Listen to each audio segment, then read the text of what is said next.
دیر سے آیا میں اور آپ لوگ انتظار کر رہے ہیں کافی دیر سے روزے میں اگر اپنا دل نکال کے آپ لوگوں کے سامنے رکھ دوں کہ میں کتنا خوشی محسوس کر رہا ہوں آپ لوگوں کہ میں ایک خوبصورت زمین پہ خوبصورت لوگوں کے بیچ میں ہوں اور میری کافی عرصے سے خواہش تھی مجھے یہاں سے بہت سے لوگوں کے پیغامات آتے رہے میرے فیس بک پہ میرے ٹویٹر پہ کہ آپ کب آئیں گے اس طرح تو الحمدللہ میں نے جو وعدہ کیا تھا آج وہ وعدہ پورا ہوا کہ میں آپ لوگوں سے ملنے آیا یہاں پہ اور آپ لوگ اس خوبصورت شہر کو خوبصورت گاؤں کو دیکھ کے میرا دل چاہ رہا ہے کہ میں یہاں پہ ایک چھوٹا سا اپنے لیے گھر بنا لوں تاکہ آپ لوگوں کے ساتھ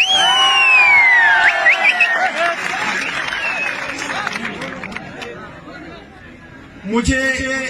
خوشی کے ساتھ ساتھ دکھ بھی ہے اور افسوس بھی ہے کہ یہاں سے 2 کلومیٹر کے فاصلے پر میرے وہ کشمیر بھائی وہ کشمیر بہنیں ہیں جو پتہ نہیں کتنے عرصوں سے ہندوستان کی فوج کے نشانے بنے ہوئے ان کے ظلم اور ستم کے نشانے پہ ہیں وہ لوگ انشاءاللہ میں اپنی اسی زندگی میں وہاں جاؤں گا اور وہاں جا کے اسی طرح کھڑے ہو کے وہاں جا کے کھڑے ہو کے اسی طرح میں انہیں آزادی کی مبارکباد دوں گا انشاءاللہ۔ دنیا کے جتنے بھی سیاستدان ہیں وہ ہمیشہ بھائی چارے کی بات کرتے ہیں امن کی بات کرتے ہیں یہ میں اچھے سیاستدانوں کی بات کر رہا ہوں وہ ہمیشہ پیار محبت کی بات کرتے ہیں لوگوں کو آپس میں جوڑنے کی بات کرتے ہیں وہ لیکن مودی سرکار نے جس طرح مذہب کو سیاست کو لے کے چل رہے ہیں اور جو سیاست اور مذہب کی آگ کو اس وقت دنیا میں لگایا ہوا ہے جس طرح انسانیت کا خون وہ آدمی کر رہا ہے اس کو اس کا جواب دینا پڑے گا اس دنیا میں بھی اور آخرت میں بھی انشاءاللہ۔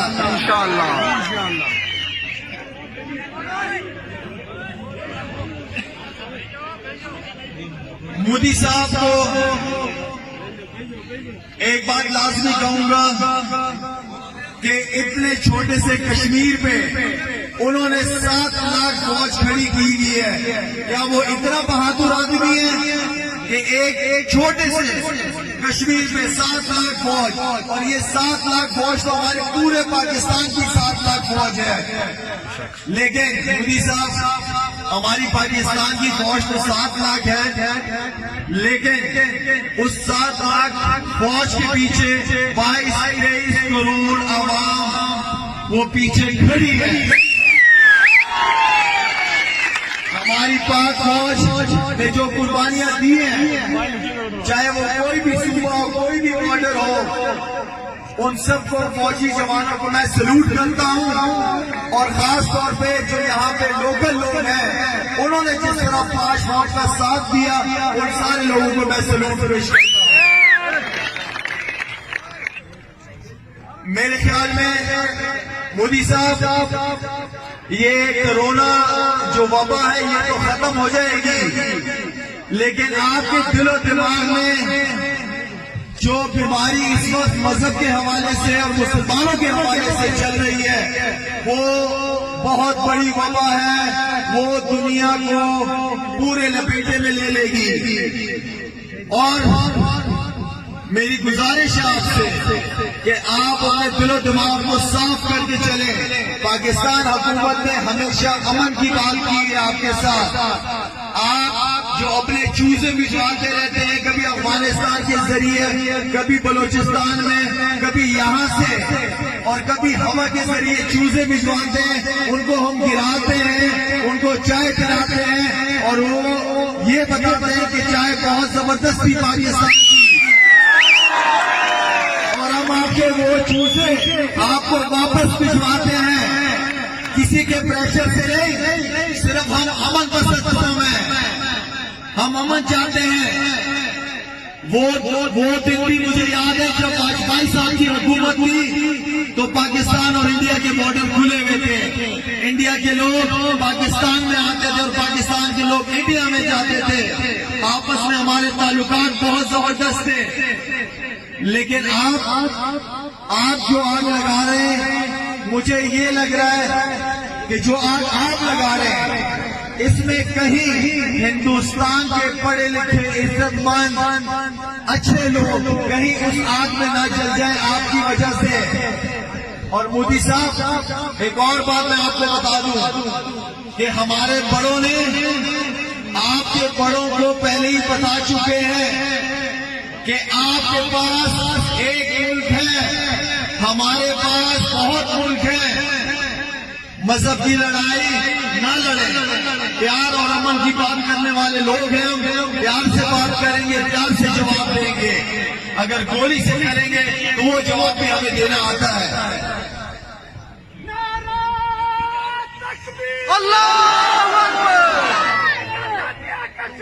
زندہ باد.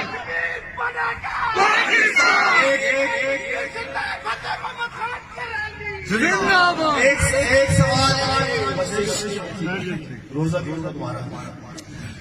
ایک اور چیز کہ ایک سوال میں پہلے بھی پوچھتا تھا اور ایک سوال میں آج دوبارہ اس زمین پہ کھڑے ہو کے پوچھوں گا کہ ہماری پاک فوج نے اور حکومت نے یونائیٹڈ نیشن کی ٹیم کو یہاں پہ بلایا کہ تاکہ وہ گواہ رہے کہ کون فائر کرتا ہے اور کون سویلینز کو مارتا ہے, بچوں کو, عورتوں کو, بڑوں کو, بزرگوں کو کون ٹارگٹ کرتا ہے بارڈر کے ایل او سی پہ. یہاں پہ یونائیٹڈ نیشن کی ٹیم ہے. یونائیٹڈ نیشن کس مرض کی دوا ہے مجھے یہ سمجھ نہیں آیا. یونائیٹڈ نیشن کا جو رول ہے کیا وہ رول ادا کر رہی ہے؟ نہیں, میرا نہیں خیال کہ وہ رول ادا کر رہی ہے.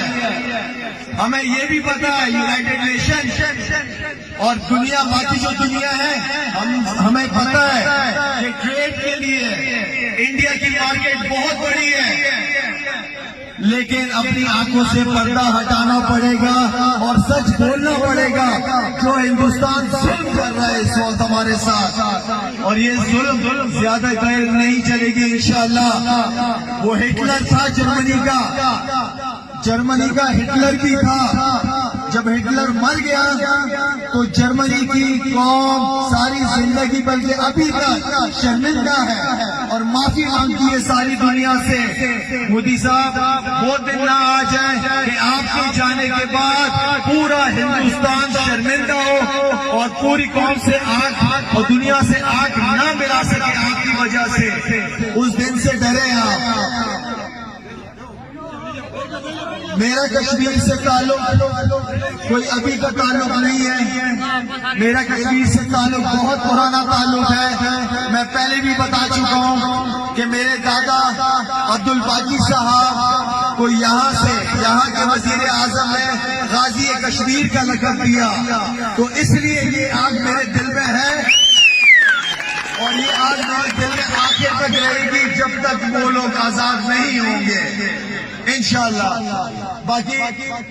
شاہد افریدی فاؤنڈیشن تقریباً کوئی 50 دن سے میں نکلا ہوں گھر سے اور پاکستان کے کونے کونے تک وہاں تک لوگوں تک پہنچنے کی کوشش کر رہا ہوں جہاں تک کوئی پہنچ نہیں پایا. جتنی بھی این جی اوز ہیں, میں پاک فوج کا شکریہ ادا کروں گا کہ جنہوں نے مجھے ایکسس دیا یہاں پہ آپ لوگوں کے پاس ملنے کا. یہاں پہ جو پولیس ہے, یہاں کی ڈی سی صاحب, ان سب کا شکریہ ادا کروں گا. انشاءاللہ میرا آپ لوگوں سے تعلق رہے گا, میں یہاں آتا رہوں گا.